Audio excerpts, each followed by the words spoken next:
Welcome back, ladies and gentlemen, to episode number 407 of the Mail Right Show. Today, John and I, two real estate marketing industry veterans, each with our own different skill set, we are going to give our analysis of a video that John picked up talking about the best ways to improve your real estate website traffic. So, before we get into our meaty subject today, why don't you go ahead and I feel like John's going to cut that bit up. Why don't you go ahead and share your analysis, or sorry, tell people who you are, John. Yes. Are you with us, Robert? It's been a busy day, isn't it? Yeah, I've been just bang, bang, bang, bang, bang, yeah, bang, bang. Thanks for that, Robert. So I'm the joint founder of mail-right.com. We're a platform that gives you more digital leads. It's got a number of aspects to it. We utilize paid traffic with an emphasis on Facebook. And then we have text messaging, email messaging, a really cool social media calendar system, and a couple other cool elements that would take up too much time. But if that sounds interesting, go over to the MailRight website and book a demo with myself, and I'll show you all the features and we can have a chat about your needs. Back over to you, Rob. Cool beans. All right, my name is Robert Newman. I'm the founder of InboundREM. I've got 15 years experience in the industry. I've worked with notable companies like Wailopo and Luxury Presence and Agent Image, contracting, doing various things for all those companies. And then I also have my own company that I founded. Mostly, though, I'm known for my skill and experience as it relates to residential real estate, website, SEO, or SEO in general, video, image, traditional search, and hyperlocal. So you can always go to InboundREM.com if you want to learn more about me or any of those things, any of those subjects. All right, so we're going to dig deep into a topic today, which is going to be commentary on a guy that's saying 7 ways to increase your website traffic in 2023. Some of those ways I agree with, and John, I'm letting you know in advance. Some of those ways I don't know that would have made my list. But go ahead. The first number one on our list to review and dialogue about is MVP. And no, we are not talking about most valuable player. We are talking about minimum viable post. Why don't you start jumping into that, John? Yeah, you seemed, I could understand the concept in some ways. What he was talking about is look at the competition a bit, but also have a structure to your posts about the different elements. The only problem with it is that I think you got to have some level of awareness. And what I mean of awareness, you've got to be a certain level of knowledge to make the assessment of what a minimum viable post compared to your competition is. So what I thought might be interesting, because based on your experience, Rob, is maybe you can give a quick outline of some of the major things that when you look at somebody's website and their posts, what are good practices in 2023 around how you judge what a good post is. Sure. But I'm not sure. You got in MailRight, we specialize in paid traffic, but obviously my other business, I do a lot of SEO posts. So over to you, Rob. Okay. So first of all, minimum viable post. I feel like this gentleman who did the video, his name is Adam Infroy, for those of you that are interested. He has 156,000 subscribers on YouTube, which is far more than John and I do, just to call him out for having a much bigger following than either one of us do, at least as far as I know. Certainly me. I'll speak to myself. Oh, yeah, he's got a much bigger following than me. Okay. So I'm going to say he obviously has never run across Bruce Clay. Bruce Clay a long time ago turned the term skyscraper into a vernacular that every single SEO guy uses. That's Neil Patel, Brian Dean, Anybody that talks about SEO talks about skyscraper. What that is another way of saying what this guy just said. You look at what's out there, you try to do something better. That's it. It's building a skyscraper, a building higher than the next building. That's why it's stuck. Well, these days that doesn't necessarily work. Okay, Seth Godin called out a whole bunch of good things. For those of you who don't know who he is, look him up. Seth Godin says that today's content, which I agree with, is more about engagement, usefulness. It doesn't have to be just because the other guy wrote 500 words, you have to write 1,000 or something like that. Minimum viable post. When I look at a post, I need to look at it and go, what can I provide that's not being provided? Now, the easiest, lowest hanging fruit is what John and I talk about incessantly. Video. Why? Because it's interactive content that you easily put on the site. The user interacts with it. That's number one. Number two, if you watch it on the website you found it on, you'll oftentimes discover that you spend 1, 2, 3, 4 minutes there. Google registers that as hang time, engagement time with the site. So you've got that going for you. That's a huge SEO signal. If you click on the video and go to YouTube, that's a user engagement signal. So even if you bounce off the site and go someplace else, there's still some value in posting a video to your site. It also changes the dynamic of the content. You can write the exact same post that somebody else wrote, almost word for word.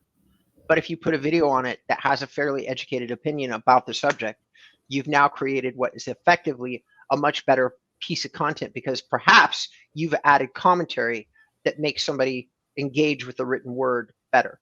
Now, not all things circle back to video. There are other things you can do. A table of contents. Let's say you've written a 5,000 word article as an example, John. Well, a really useful thing to do that is very popular today, including by the Close and other websites that you and I directly compete with, is a table of content. So you just say, this is where you find this element. You click on it and you go to the place. That's another user engagement field. It's interactive. You click on the table of contents, you go straight to the place in the article that has what you're interested in, because it's 5,000 words. And who's got the time? Accordion menus, something that you use, that you engage with, that's an easy click that reveals hidden content. That is probably the biggest, easiest, cheapest hack that exists. And then, of course, one of my favorites that we use Canva for is infographics. Making an infographic off a set of data that may not fit the right way into your piece of content, such as the top 5 most expensive things on a cost of living post. What is most expensive in Costa Mesa?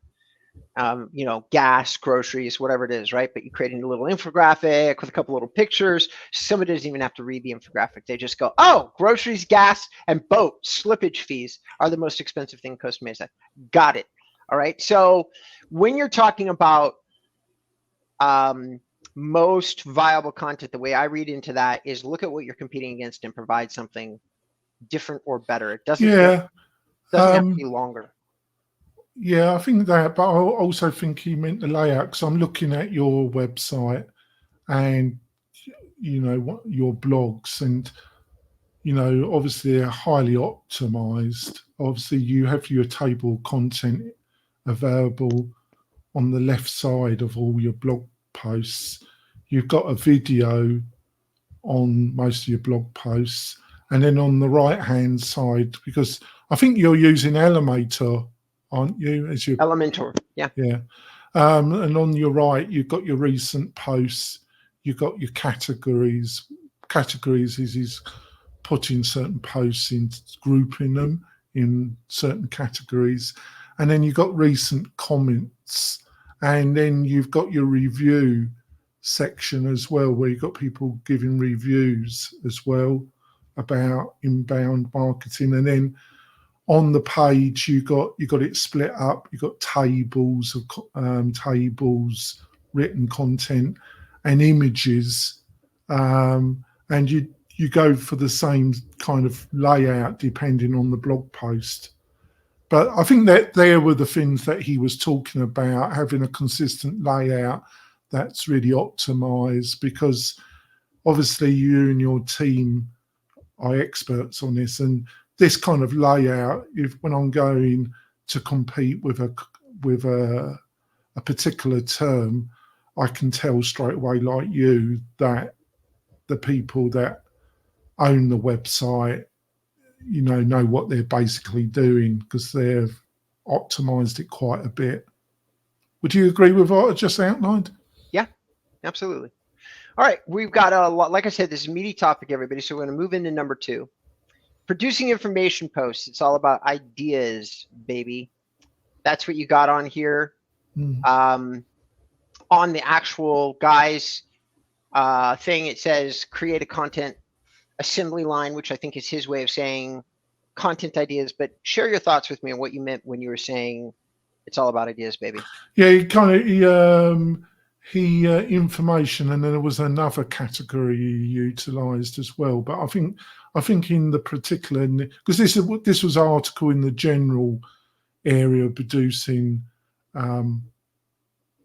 content on your website that would get traffic. Because I looked under real estate industry, and there were some blog posts there, but I thought they were extremely outdated, Rob. So I went for a more general source. I think that was about doing some basic research, because I think this is the key area when people are producing content for their website and they're doing it themselves. Mm-hmm. This is the major step that they really fell on, because you got to choose topics that can get some reasonable traffic from organic search if you're not going to utilize paid traffic. So you've got to do some basic SEO research, and it doesn't have to be too one of those, I don't know what if you would agree with this, Rob, is that is look at your competition, look at the other websites in your local area, and have a look at some of the topics. And there's, there are tools that will tell you and make a judgment call about the subjects they're talking about. But you've got to do some basic research. And then I think in posts around that give information, share insight and knowledge are the best ones to start off with. What's your views? I would like to answer this question in a way that I don't generally answer this question, which is I would like to see here. Let's do this way. All right, give me 1 second. Sure. So guys, ladies and gentlemen, boys and girls, for those of you who are not they're not watching our video, you're gonna want to watch this on this next little bit on a video, okay? Because I'm going to show you all something. John, the easiest way to get contents these days is actually just to let Google suggest the subjects to you, and I'll show you what I mean. So I'm doing a broad search in Fairhope, Alabama, which is a upper middle class shoreline area in Alabama. Okay, it's a burgeoning area. I just did a broad search, Fairhope, Alabama. Nobody needs Ahrefs, SEMrush, Ubersuggest, or any other tool to do decent keyword research. Why? Google already gives you all the primary questions that are being asked about the area. What is it known for? Cost of living, distance from beach, and famous people. And right here, we've got 8 article suggestions in the first screen. It's what me and my teams actually do. I'm not telling you all to do something I don't do myself. Additionally, when you look at what support information is somebody writing about that helps them get ranking, like the city, community parks and trails, Fairhope Museum of History, Fairhope Docks Marina.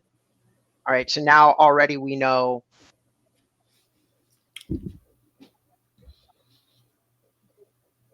on those pages. Now I'm going to stop sharing, or try to at least. Have I stopped? I've stopped. Right? Yes. Okay.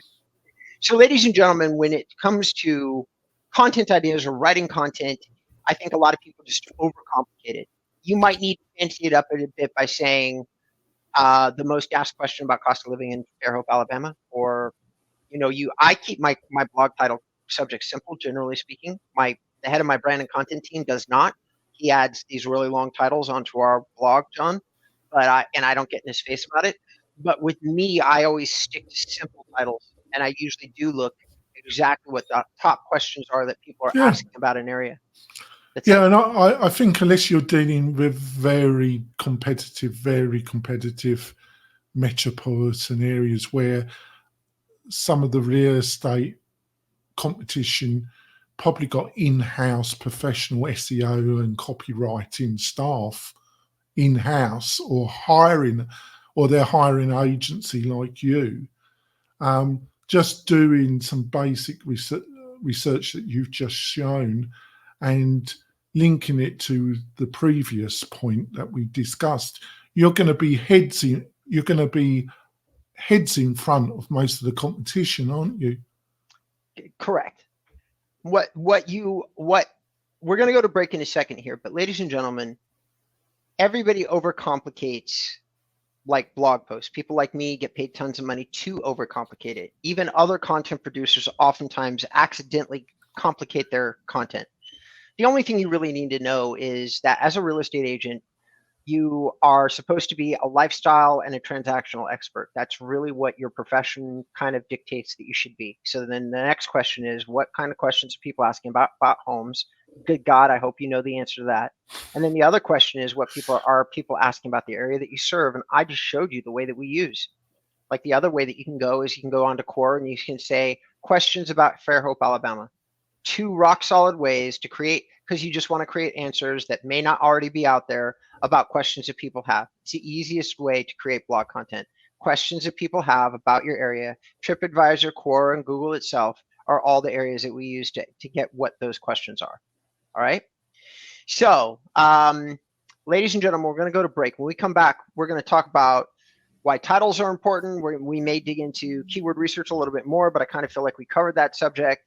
We're going to talk about how to title your blog, get a little bit more specific about that. We're going to talk about internal and external page connection, how you connect the pages on your website, and how people use those connected pages, and then how people connect to your website that are not part of your website. In other words, external people to you, how do they connect to your website, and why is that important? All right, ladies and gentlemen, we'll be right back. We're looking forward to hopefully educating and entertaining you for another 15 to 20 minutes.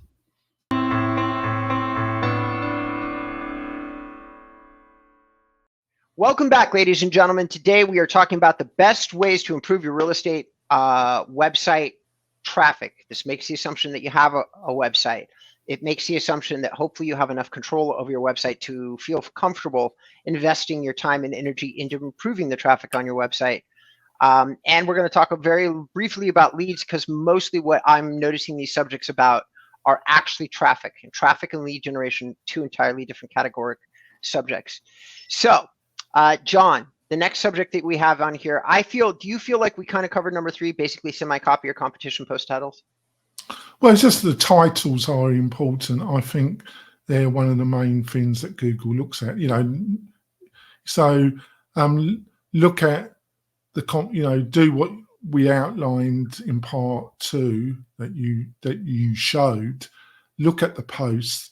Don't copy the title word to word. Just swap some of the keywords with similar words. He also should, you get a lot of list articles, because this wasn't specifically aimed at the real estate industry. So you get a lot of list articles, 9 blogging tools, and he seems to suggest, I never heard this one before. That odd numbers work better. I never heard that one before. It might make a little bit of a difference. I don't know, but the titles are linked to your SEO research, and I think in SEO terms and in readability terms, people clicking it is important. What's your thoughts? I know where the odd numbers thing is coming from. It's coming from ChatGPT. I just looked on one of my earlier calls today. A guy who's posted 521 articles that he all supposedly wrote in August and September. 521. They're all 9 best ways to do this, 9 best ways to do that. Guy destroyed the uniqueness of his blog, like just by posting nothing but what was obviously AI or behavioral learning generated content. And odd numbers, when you search in ChatGPT, it says that odd number of posts gets clicked. Well, That's according to its data pool, which would be Bing and Microsoft. They didn't have permission to grab data off Google. So they're missing 85% of their data. I'm not saying that their 10 to 12% isn't representative. I am going to say I don't know that I would necessarily buy into that 100%. But for the sake of argument, let's say they're right, just to keep the conversation flowing. Let's just say the odd numbers do work better. 7, 5, 9, 3, stuff like that. Okay. H2 and H3 titles are important. John, do you care to explain to the audience what a header is and what that actually means? Because you just lost 80% of us. Yeah, that's right. Blog posts, content on the internet are laid out in a scripting language called HTML, and your titles, your main titles are H1, and then which is normally the main title on top of your page or blog, especially in WordPress, and then in most website building tools. And then you have semi-titles that break up your page. And H2, you should only have 2 H2s, but this isn't concrete. But I think the research I've done from various experts, it's the wording in your H2s, in your H3 is a key factor that Google looks at. It's looking at a load of different factors, hundreds of different factors, but it's spending a bit of time optimizing those and making sure is important, but not overdo it, not stuff it with keywords all over the place. Yeah, that's what I've got to say about that. What do you think? Well, everything you said was correct. HTML, all those things. Ladies and gentlemen, you can tell the title of a page. Generally, it's signified by the size of the text and the boldness of the text. Now, the boldness is not a universal signal. The size, however, is actually a universal signal for H1s and H2s. So when we're talking about, and once again, for those people, I don't know why I'm so into this particular time, but once again, I'm just going to show something. I'm going to use one of our sites. I'm just going to go to a blog. This is an H1. It's a title. Okay. Larger, in this case, bolder. You click on it. When you hit the page, it's still going to be larger, still going to be bolder. And then this down here, for us, we skip, like this is probably H2s. And H3s would be slightly smaller in size. The relevance of these things is, I should have just stopped sharing. Just confirm for me that I'm not sharing anymore, John. Yeah, you're not sharing now. Okay. So the relevance of these things, ladies and gentlemen, is that Google is taking the titles and it's actually making a vast assumption about everything else on the page. And it's using your headers as confirmation. So it's called semantic keyword recognition. They're just assuming what the keyword and the content is on the site. And they're no longer looking words for words. They have an element of their program that just kind of casually verifies based upon language density what it is you're really talking about. But once they've identified these signposts and language density, they just make the assumption this is what the article is about. And then they look at user engagement for a lot of their other signals. They also still do look to this interconnectivity that we're going to move on to in the next subject. They look at the way the pages are connected on the site and how easy is it for somebody to get from one page to the next in order to use the rest of the site. So let's just say you have an answer to a very popular question, but you have support content out there for that question, such as, let's say you wrote an article on beaches, and then you say, I also, by the way, have a little page that tells you what the fees are to park in each beach and a map to where all those beaches are. So that'd be an excellent example of how you would use linking off one article into other pages that were existing on your website that all support the main article, which Google does look at and looks at the user behavior as people travel from one link to another and lands on those additional pages. And then do they stay there? Did it seem to support the original topic? And if the answer is yes, all the pages benefit. What's your idea about internal and external linking? I think I've kind of commented to the degree that I want to on that.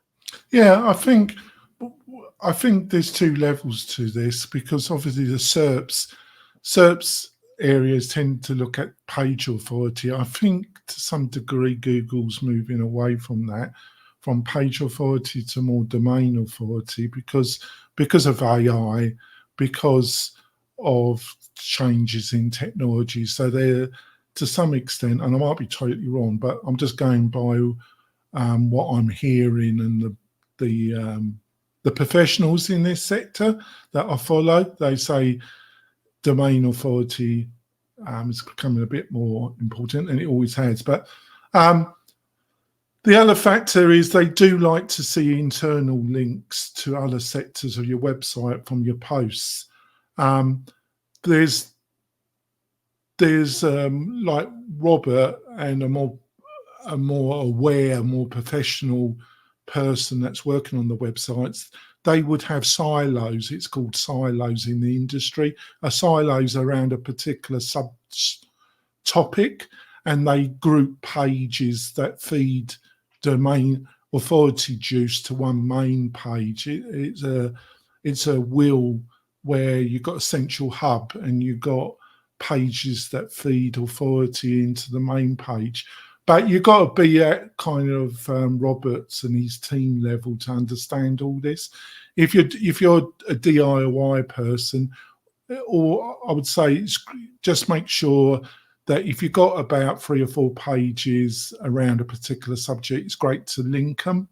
And then something which people who are not professional trying to struggle in, it's a good idea to link to external websites from your pages, to external websites that give more value about the subject, and trying to explain that to a client that hasn't got some knowledge in this area is really, really a struggle, because they say, and it's understandable because it's counterintuitive. You're taking them away from your website. And when it comes to the professional level, you might not like that idea, because the only contradiction is obviously keeping them on the website. You want to keep them on your website as long as possible, because that's one of the. So I don't know what your view about that. I do, if especially if I'm linking to a more authoritative website, I do have external links. What do you think of what I've just said, Rob? I think that there's a lot of dialogue about something called link building. Okay. Link building used to be 80% of SEO, and John's right. It's complicated. It's multi-layered. There's all sorts of things where websites are hosted, and what the subject of the site is, and do the visitors from that site stay on your site. Blissfully, link building is a signal that is diminishing in value over the years. It's now not by most people considered to even be a top 5 signal. I also agree with John where the place that you do still see things really mattering is there's definitely still a part of the algorithm that is looking at link building to establish a domain's overall authority and decide whether or not that domain can really rank for top tier keywords in a number 1 or 2 position. So I think once again, we're talking about, are you aiming at a really competitive keyword? Because if you are, do you still have to worry about link building? Absolutely. For a lot of the lesser competition keywords, I think it's almost 100% based on user behavior these days, John. I don't even know that we need to talk about external link building anymore. But what is that? So let's just say a website is a book. The book has pages. Let's say you're in a library and you've got 10 million books to choose from.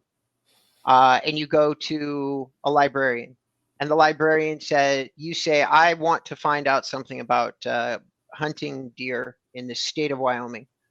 So the librarian points you to a section of the library that has books on hunting.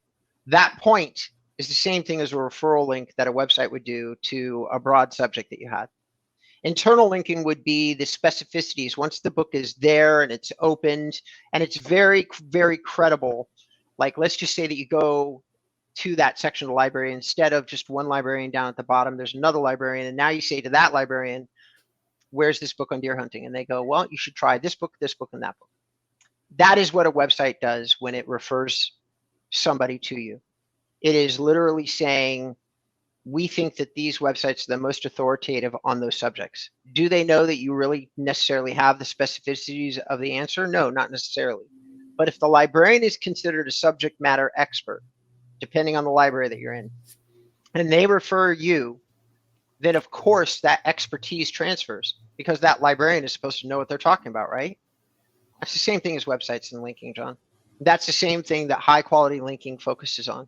Great links for real estate agents these days are ActiveRain, which has been true for many years, but Inman, Realty News, these are all places where real estate agents and professionals go to get their real estate related news. And they anticipate that those blogs and newspapers are experts in the field. So if you were to get a link from those experts to your website and you're in real estate, that one vote is probably enough to establish your domain in the eyes of Google. And 2 or 3 votes of that high caliber would definitely establish your domain in the eyes of Google. Does that make sense? From my perspective, does that make sense to you? Yeah, sure. I think, I don't know what you're going to think about what I'm just going to say, but I always, and I think it still applies, but I'm not active with clients in this sector like you are, is that when it depends on if you're in a smaller city or smaller town or region, localized SEO is a little bit different, I think, to some extent than regional, national, or if you're in a big metropolitan area. And what I mean by this, Rob, is that when it's in a less competitive area, I think you can build external links that have some effect by using directories and going to a number of free sources, and you can just fill in the details. I think they still offer it, but I haven't checked it for over a year, is Moss. They used to offer a tool that I think it was a one-off payment. I don't think it was or you paid it once a year, and you could fill all your details, and it would make sure your details filled in all the local directories, so the contact details were correct, because that's one of the factors that Google looks. And I think in less competitive areas, I think there's a lot of low-lying link building strategies, which I'm sure you utilize in your team, that can make a big difference. I think these strategies get more difficult when you're dealing with very competitive, like Beverly Hills, or you're dealing with New York or San Francisco, because you're dealing with a whole crowd of real estate brokerages and individual agents that either invest a lot of time in knowledge themselves, or they hire other people like yourselves that really know their SEO. What do you reckon I just outlined? I reckon that we should have a different podcast on hyperlocal SEO. It's a completely different subject. Yeah. Not that anything you said was necessarily wrong, but it's not even the same search results. It's a different category. So we should talk about it separately. All I will say is nothing. Yeah, what about doing that next week?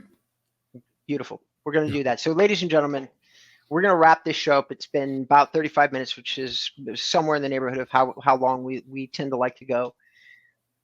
John, if you wanted somebody to have a longer dialogue with you about like SEO, or like what a search site is, or any of the subjects that we said, or what would you recommend for their website to get them additional traffic, like all those things, how would you want them to reach out to you? Well, first of all, I'll be really happy to have a chat with them. But if they were really serious about SEO, I'll send them over to Robert, because we don't have. Look, Robert, we just don't have the team and the bandwidth to do that. We, my small team, we focus on Facebook, and as you know, we've built a really good platform for paid traffic, follow through, and we've got some other cool elements. But I just don't. Rob and his team are really good value in this, because he's built up a whole team, and he's at a price point that a lot of people could afford and get some real benefit. Where other services, they're more aimed at, you need a very, very large budget, a very successful brokerage budget. So that's what I would do. But if you just want a general chat, I'm more than happy give you some insights. But if you really, really want to hire a SEO team, you're better off going over to Robert. Back over to you, Rob. Wow. Thank you so much, John. It means the world to me. If anybody would like to do that, I'm going to say go to InboundREM.com, go to our About or Services page. You can either find a link to like a contact form, or you can find a link to my calendar, depending on which one of those two pages you go to. And I will happily have a conversation with you about real estate SEO. With no further ado, why don't you sign us off, John?